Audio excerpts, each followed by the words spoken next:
Regardez, les combinaisons sont en 2 pièces.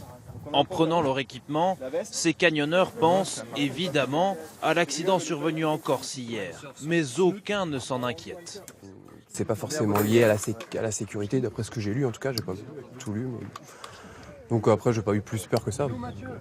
Ça nous concerne pas spécialement du coup. C'est pas un accident de canyoning qu'il y a eu, c'est un accident de crue d'une rivière, quoi.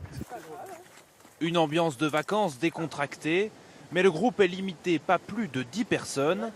Et leur guide, lui, est déjà très vigilant. Donc là, ça devient un peu plus raide. Faites gaffe, ça roule un peu là. Voilà, Pendant la marche et l'équipement, il surveille tous les camionneurs, parfois un peu dissipés. J'ai pas vérifié là. Voilà. Moi, tu m'as pas vérifié. Regardez les gars là, les jambes, ça sert à rien de trop serrer, comme ça vous gardez de la mobilité. De la mobilité, c'est ici. Les hanches. Tu m'as pas vérifié. La taille serrée au-dessus des hanches. Voilà.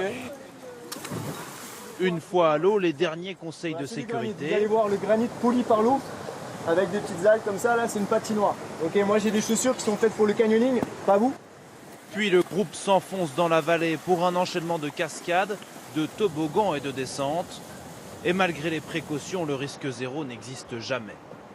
C'est un sport qui se pratique en nature, donc dans un environnement non aseptisé, avec les risques naturels, les risques liés au milieu, à l'environnement. Sur le nombre de personnes qui en pratiquent à l'année, on ne peut pas dire que ce soit un sport dangereux. C'est un sport où il y a des risques éventuels de blessures.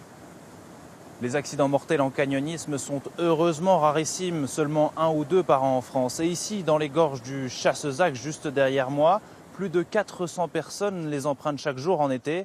Pourtant, depuis 30 ans, il n'y a eu qu'un seul mort lors d'une sortie encadrée.